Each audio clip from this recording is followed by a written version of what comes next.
Welcome to this episode of Money Talks with Lisa Drennan. That would be me.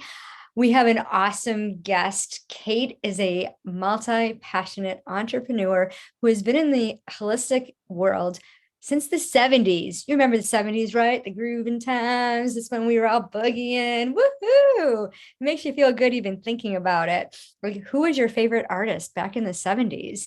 So welcome, Kate. We're so excited that you're here sharing this space with us, sharing your energy with us. So yeah, I'm curious, who was your favorite band back in the 70s? Oh, well, it's funny because I was one of those people who didn't have a television and I left to go live in Europe in the 70s. Anything after 1975, I have no idea about pop culture whatsoever. But, I grew up with the Beatles and the Stones and then the Joni Mitchell and Laura Nyro and Judy Collins, but yeah, 70s. I remember them fondly. Yeah, remember the classes? We don't really talk about classes of people anymore, do we? Where I lived growing up, and this is part of my money story. My father was a doctor and he was a professor at a prestigious university. And compared to the school that I went to and the classmates I had, we were from the other side of the tracks. He made only 80,000 a year in the 60s. And I knew people who had servants' quarters, that the servants' quarters houses were bigger than my house. Oh, wow. Mansions on the lake.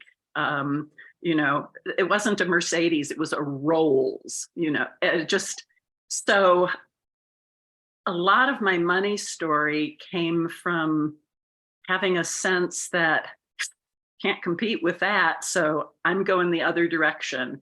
And I was total hippie chick, finding clothes at the Army Navy surplus store, creating dresses out of print scarves that I sewed together with elastic and whatnot. And, luckily the hippie era was pretty loose on fashion and style. But, it was a time when my classmates all had these beautiful matched outfits and the sweater that matched the skirt and the shoes, and they had the socks that matched the sweater. And, it was just, everything was just perfect, perfect, perfect, perfect. I'm going to be different. So I was very different. And I think I had such a strong reaction to what I interpreted as just a shallow quality and an overemphasis on possessions and money. And I just went, I don't like that. That feels icky and ugly. And I think part of that was the sour grapes kind of energy. Yeah. Had it, I probably wouldn't have felt that way. But, I had a classmate whose family literally had a money tree in their house with money hanging from it. I love that. There's such a thing. She got paid like for every A she got on her report card. And like, I was a straight A student. I said, I could be a millionaire. And you were in other ways, right? Well, that's amazing because you automatically, society thinks you're a doctor, you're wealthy, you're making so much money. So to be in this classification of this other side of the tracks, immediately you think of somebody that's very poor and not, is struggling to feed the family. And, here you had a house smaller than the servants. And, some people would say you were born with a silver spoon in your mouth, but you have a completely different perspective. So that's interesting that. Well, and even now, I just came back from a trip to Greece where my aunt, who is a very high-powered lawyer in Thessaloniki, was stunned to hear that my father, the doctor, your father was a doctor and he had only one house? And she has four, And I'm like, we didn't need more than one house. Why do people need more than one house? But, she has her beach house and her townhouse, and she bought the place that her mother lived near. And I'm just like, really different mindset, really different mindset. Yeah. And a lot of people will place value on tangible items like homes, multiple homes. So, you grew up in this family where your dad was a doctor and, you were very well taken care of and comfort. And you talk about being like going against the grain, like, you wanted to shop. You didn't care about the fashion clothes. You wanted to shop at the, surplus stores. So what's your earliest childhood memory around money? Like, when was the first time you held money? Well, growing up, we had an allowance, a weekly allowance. It was 25 cents. So that Oh, I thought you were going to say $25. You'd be like, yeah, that's some allowance back then. a quarter. And that was only if I accomplished all of my chores that I was supposed to do, vacuuming the rugs and cleaning the bathroom, things like that. And it went into this little like book type thing that you stuck the quarters in these little holes in this book. And when it filled up, then you take it to the bank. And so there was I remember that. Oh my goodness. I just got a flashback. We had that. And I yeah. remember, and I was so excited because we used to get dimes. And I'm like, what am I going to do? How am I going to get the quarters? And my grandmother's like, well, here, I'll exchange your dimes and for quarters. So yeah, that's so cool.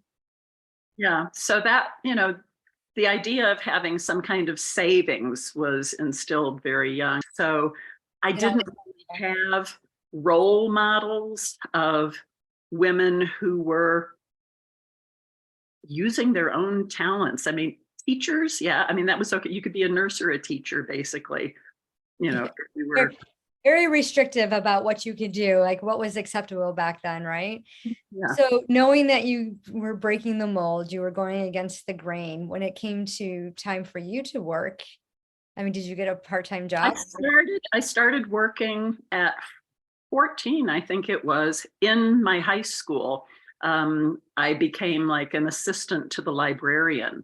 Oh, wow. And I earned $2 an hour for the That's work that I awesome. did.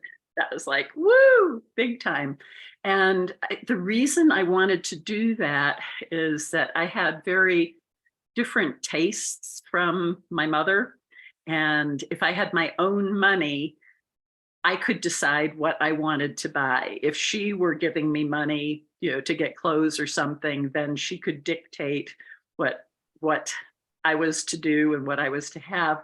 This way she could just roll her eyes and go, oh my God, or say, if I ever see you dressed like that again, I'm not going to let you leave the house.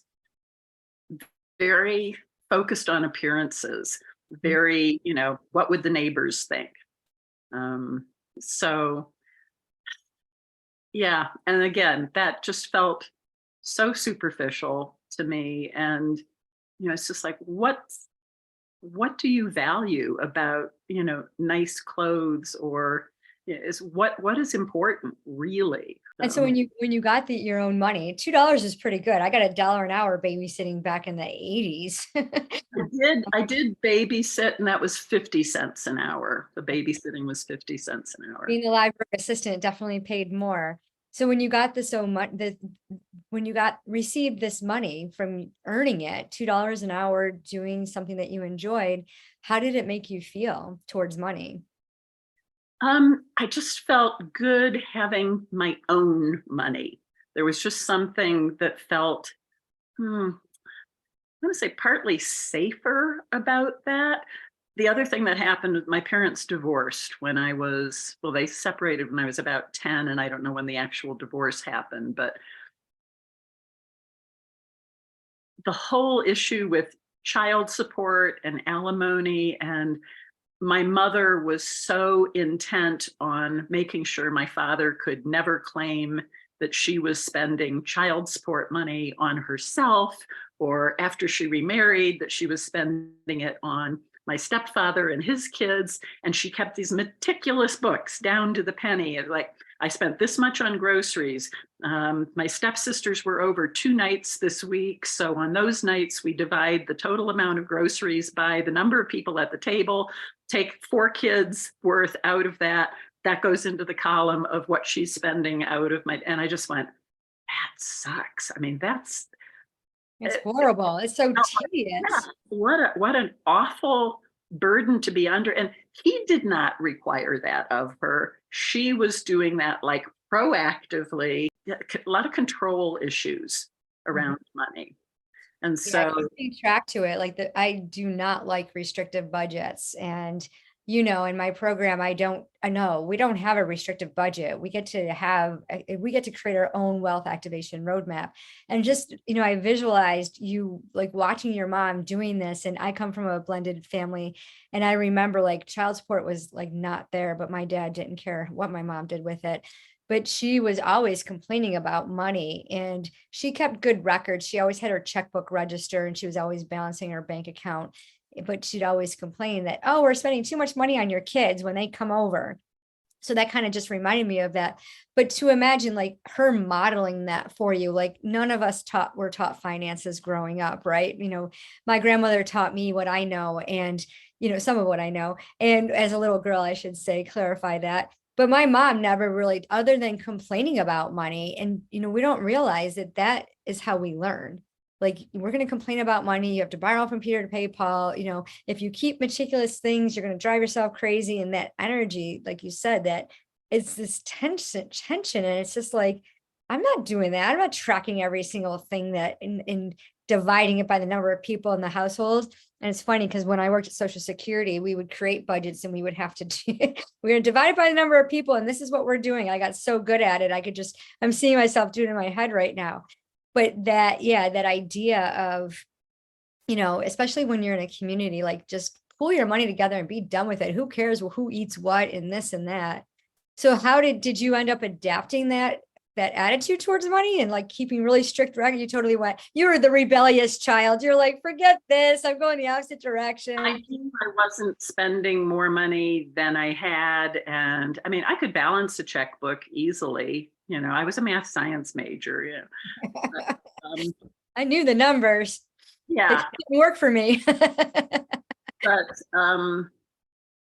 yeah, I didn't want to have to pay attention to it, was basically it. So I just had this kind of intuitive sense, I've got this much coming in. And I ended up supporting my first husband because in 1970, his draft number was 50, and either I worked or we moved to Canada. So, but yeah, the whole money thing, my choice was I'd rather have really, really simple tastes and needs and just sort of a bare minimum of what I need to get by on. And my sort of agreement with my angel buddies has always been, if I have a roof over my head, clothes on my back, and food on my plate, I would do what I do for nothing because I love it. Mm-hmm. And so I always had this sense, I've never been worried about money. I always knew that I would have enough, but it's always been just enough to get by on. Mm-hmm. And then I guess the biggest kind of wake up call, when would it have been? I think I want to say 2005. I had a medical bankruptcy. I did not have health insurance. I always kind of joked about, well, my health insurance is the fact that I don't have health insurance and it makes me really take care of myself. But I had an accident and broke bones and had to go in and surgery, and I've got a steel plate and pins in my arms. And I just went, well, now that's a turnaround. And I didn't even have a credit card until I was in my 30s. Because when I was growing up, you paid for things in cash. And if you didn't have cash, you didn't buy it. And it was just that simple. And it wasn't until they required credit cards to like rent a car or buy an airplane ticket or things like that. And I just kind of got dragged kicking and screaming into the credit card realm. And so credit cards, medical bankruptcy, there was a period of time when things were just kind of dicey, but I had really good support from friends and clients. And I had one client who paid me in advance for a year's worth of sessions. Wow. He could, he was in the oil and gas industry, had a penthouse apartment, and, he just said, here, let's make this easy. So there were always these kind of like beneficent strangers, not even strangers, but there was always something, even to the point of, at one point I had a large credit card bill and there wasn't anywhere near that much money in the checking account. And I just kind of meditated and I said, how much money am I supposed to put toward this debt? And the number came in $882. And I went, okay, well, that's interesting. And I just took a deep breath and I wrote out a check for $882 and sent it in. And within a couple days, I get a check in the mail from an account that I didn't know I had been paying into, that was like a little retirement thing for someplace I worked for like 2 years, 3 years, $882. I mean, that just doesn't happen. You just go, yeah, really? I don't think so. But there it was. And so there were things like that happened over and over again, where I just kind of got the message from the universe that you're supported. And as long as you're doing what you're here to do, you don't have to worry about, being homeless and no food and anything like that. So, but I've never had kind of luxury tastes. And doing the program with you, where I have to take 10% of what I earn to have fun money, for me, like, that was a brand new experience. The 10% giving, that was from childhood too. We would have money that we gave at church every Sunday. And then at Halloween, we do our candy thing, but we had the UNICEF boxes, little holes in the top that you'd ask people for pennies for UNICEF. We would collect money for that, and other kind of charitable things. So I've always been in the giving mode, and that has always felt good to me. And I really believe that when you're in that place of really wanting to put money out, it helps prime the pump for that cycle of receiving as well.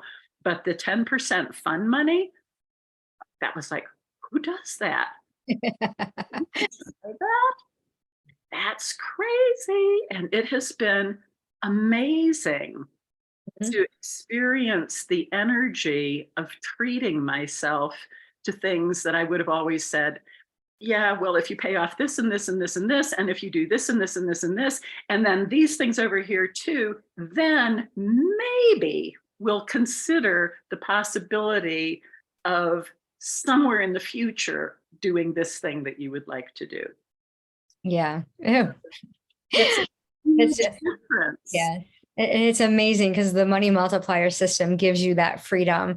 And so many people see it as a restriction. Like, there's no way I'm going to, and I was the same way. I was like, when I designed the money multiplier system, I called it the 10-10-10 plan. Right. And I was like, I'm having all this, I'm doing all these things with my money. I'm doing all the right things. Right. But I wasn't paying attention to money. And, when I became the certified financial coach, and they talked about fun money, I'm like, what are you, crazy? Are you nuts? You must have been smoking dope or something, because there's no way. And, so I took a challenge. Rachel Cruz has a YouTube show, and she was doing a $20 challenge. And it was just all in alignment, right? So, I'm finishing up the certification. I have to implement this 10% because I can't teach it unless I do it, right? And then I watched Rachel Cruz, and on the YouTube, she's like, I'm going to give you a challenge. I'm like, oh, I love challenges. And take $20, put it in an envelope. Think about what you want to do with it, but you have to treat yourself. Just buy something for you, or get a latte or whatever, go to Starbucks or whatever. And I'm like, okay. So I think the challenge was 2 days to think about it. So I wrote it down. You have to spend this money on yourself only by this date. And I'm looking at my calendar thinking, okay, when can I go to the store? And I knew I wanted to buy something because I don't have a lot of clothes. And I bought this pair of black jeans, and I went to Marshall's, which is equivalent to TJ Maxx. And I found 5 pairs of black jeans and got 2 pairs that fit. And one was 17, one was 12. And I bought the $12 ones. Plus I bought some jewelry to go with it. And I still have these pants to this day. So that was from August of 20. But the feeling that I got from spending this money on me, and something that I wanted, that I enjoyed, that I told myself, no, you can't have it. So I was very resourceful, something my grandma taught me about shopping for clothes. And I was able to get 2 things for $20. And it was like, this is awesome. So when you first spent that 10% fund money, you had said that it just made you feel like this difference and it opened up that reciprocal energy. So do you find yourself, was it more challenging to spend 10% as you started seeing like the credit cards and the bills come up and like, fluctuating income, you have income that's unpredictable. And we have a lot of people in our audience that have unpredictable income. Some months they have no income. So what happens with that money multiplier system? Do you still do the 10, 10, 10 and do all the things? I do. And what happens when I spend 10% on me for not necessities, but like fun stuff, nurturing stuff. Sometimes it's, a class that I want to take that's not necessarily for professional growth and education, but just something I want to do. Excuse me. I just, came back from an extended vacation, and I haven't been on a vacation probably in a couple decades, I would say. Well, maybe not, maybe 15 years or so, but most of the trips that I've taken have had some component of work associated with them, or they were trips to see family. And that's not really a vacation, because then you need a vacation to recover from the vacation. So Yes, you do. doing things for myself, it puts me in the energy of the type of person who has enough money. It's like the brain is processing this and going, well, if she's spending this money, there must be quite a lot of money here, because she never did this before.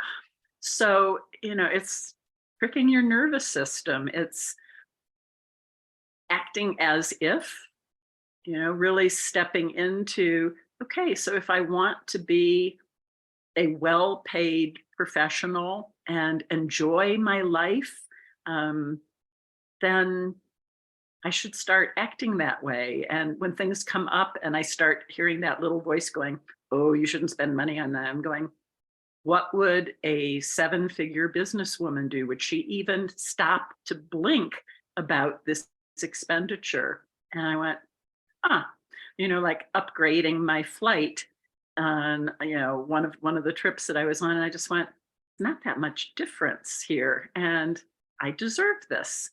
Mm-hmm. So yeah, it's when I start treating myself as if I am very prosperous and, and that there is abundance in my life, then somehow abundance starts showing up. And it's one of those frequency things, matching frequencies. Yeah. If I am scrimping and saving and clipping coupons, my mother clipped coupons. Oh my goodness. She had that little wallet full of coupons. When she went to the grocery store, it's like, what do we have that we've got the coupons for? Oh, this coupon's expiring. We better do this. And I mean, she spent probably hours, the Sunday papers that had all these, just sitting there cutting out with the scissors. I just went, wouldn't it be nice to just shop because this is what I want? And I don't care if it's on sale, or I don't care if it, which is not to say that I don't take advantage of sales. Right. And, but I don't make that the be all end all criterion for what I'm going to do for myself. And that's kind of a shift, because it was always find the least expensive way to do this, be as frugal as possible. I was very proud of myself. My first trip to Europe that I made, I went from August through December, and including my round trip airfare, I spent under $500. Wow. You love it. And that's a good way. You love Sam the Saver, one of the 7 money personalities. He's all about that. And, a lot of times people think that we're frugal because we're saving money, but I still get a kick out of saving money. I love getting kickbacks and cash bonuses and making my money multiply, and just really enjoying that extra. Like, so many people believe that there's like there's no deals, like I can't afford that. And then they miss opportunities, like when they are able to upgrade or they're saving some money on a flight because something happened. That's like a gift. Like, I remember going shopping and getting a 25% coupon from the cashier. They had those little scratch off things. She's like, oh, try this. It was at Kohl's or JCPenney or something. And so I scratched off, it was 25%. So I literally just saved 25% on my purchase, and that's extra money in my pocket. And because that money was allocated for clothes, right? And I'm like, cool, now I got an extra 25%. I'm going to go have fun with it. I'm just going to go treat, like, come on, kids, let's go to Friendly's. Let's go get an ice cream or a pretzel or whatever. And that was a huge treat because, when we went to the mall, my kids would always want ice cream or a pretzel. And I'm like, no, we can't. That's too much. We can buy those frozen pretzels and get the same experience at home. But sitting in the mall eating that pretzel, dipping it in cheese was an experience. It was, just something that you could really enjoy.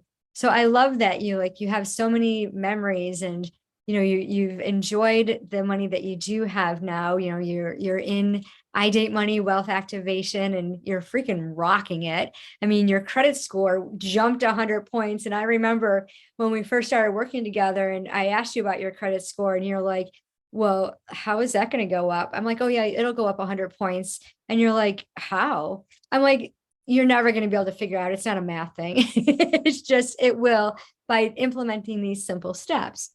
And you took action. And it was so amazing when you were like showing everyone, look, my credit score went up 100 points. And I think you were surprised. And I was like, yes, I knew it. I knew it. As long as you did all the things, and it's just realigning the finances in a way where when you make that wealth activation roadmap, you're like, wow, this is what I have. And you pay attention to it, but you don't like hover. You're not a helicopter mom. You're not one of those, commanders and chiefs saying you're going to do this and do that. And it's not tracking. It's just having a relationship with money and saying, you know what, my money's working smart for me. We're partners and we're doing this thing. And, so tell us, in your relationship with money, like, we name our money partners.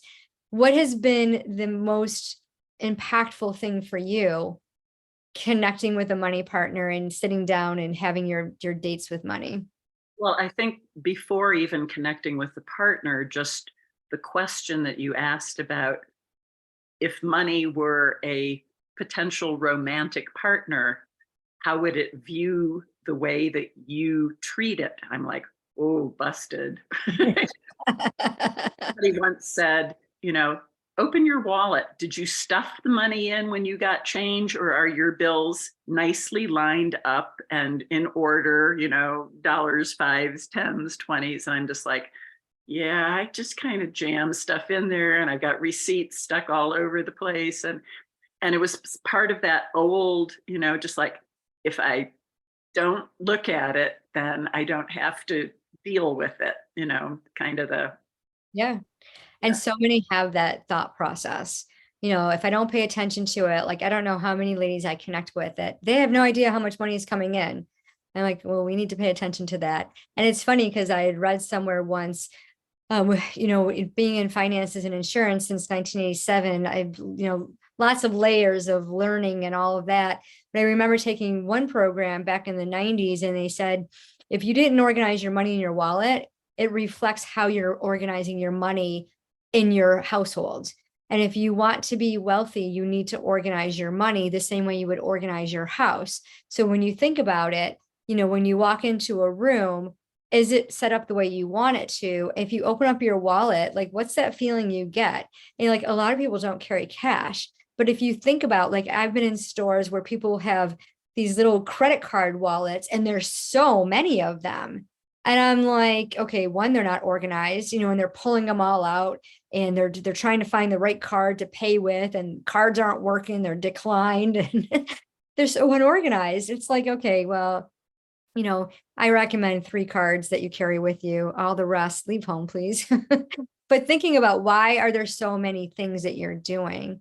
So I love that you've gotten it all in order, and that you and money are partners, and you're having a blast. And, there's still ups and downs because there's those old habits that we get into where we have to, okay, let's pull ourselves back and let's let's focus on what we get to do. Not that we have to or need to, but we get to do it because we know we have a higher purpose, and we know we're creating this reciprocal energy of giving and receiving and building wealth.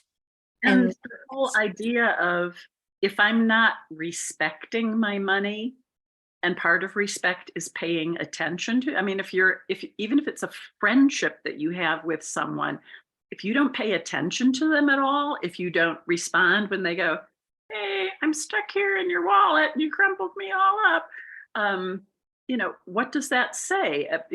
And if I want to receive in a way that honors and respects who I am and what my gifts and talents are, then I should really put the energy and consciousness into creating a relationship with money where I honor its presence in my life, instead of just going, ooh, this is a thing, I don't want to deal with it, Yeah, absolutely.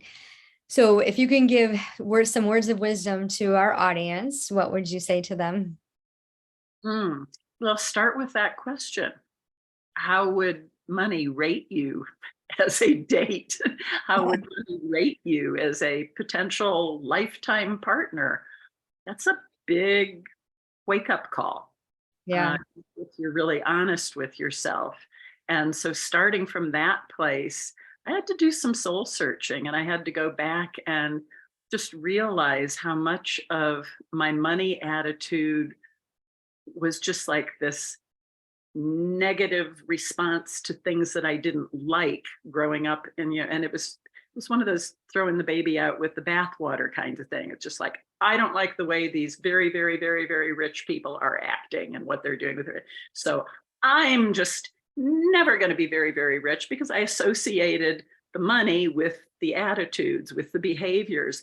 And, as we know very well, if you're a really nasty, greedy, horrible person, more money is going to make you more nasty, more greedy, more. But if you're a wonderful, giving, caring person, more money allows you to be more giving and more caring, and share your gifts in a bigger way. So really had to do some deprogramming, Control Alt Delete.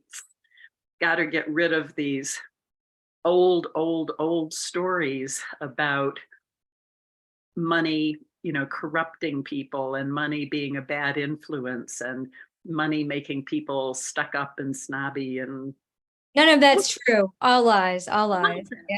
it's not true at all. And so it's been a gradual process, but, what we've been working together a little under 6 months, something like that. And it's turned my life around. And I see myself in a completely different light relating to money. And there's just a lot more grace and ease with it, and fun. I never would have imagined that having a conscious relationship with money could be fun. I love it. Those ideas did not go together.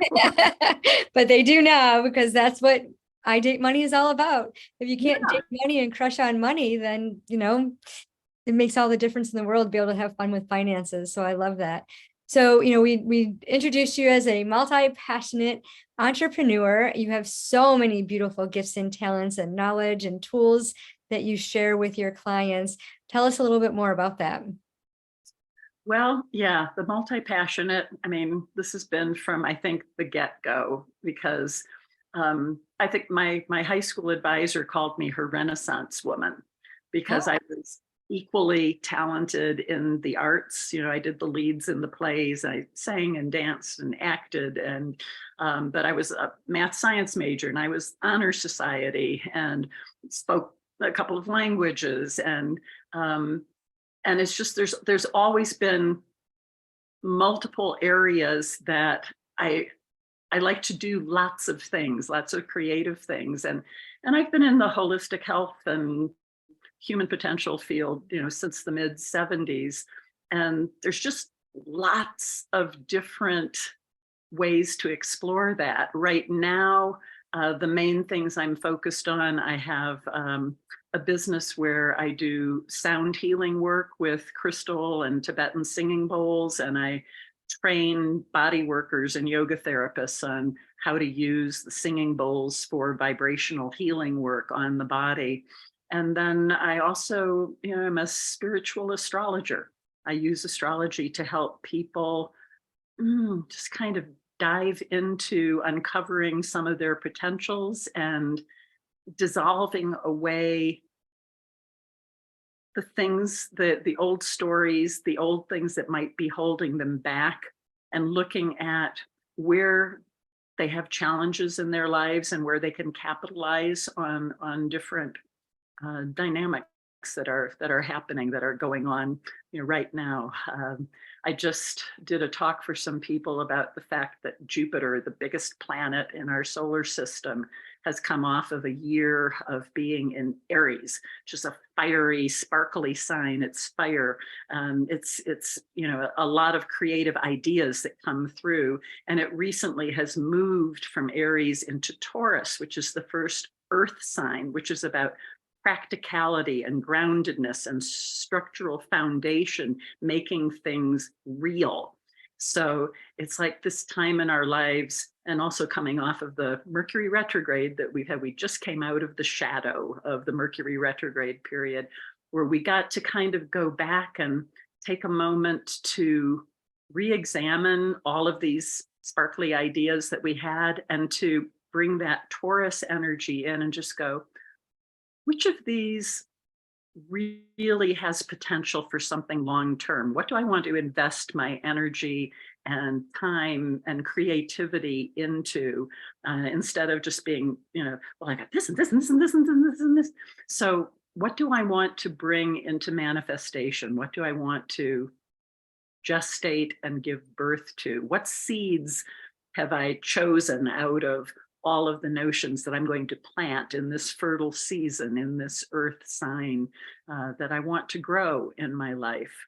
So yeah, the whole cyclical nature of astrology, just the connection with seasons and dark and light, and aligning ourselves. It's kind of like, if you're a surfer, you learn the difference between catching the wave right at the point where it's going to easily take you all the way into the beach, or you miss it and you're just kind of hanging out there paddling, or you're a little too far ahead of it and it slams you and you're eating gravelly, stuff. And so when you learn about the astrological cycles, and you learn about how the planet positions now affect you because of the time that you were born, then you get to just go, oh, this is a period where there's a lot of momentum. There's a lot of support for initiating something, for putting something out there. Or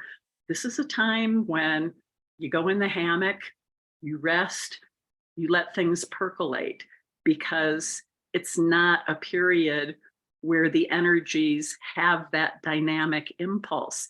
It's like swimming against the current.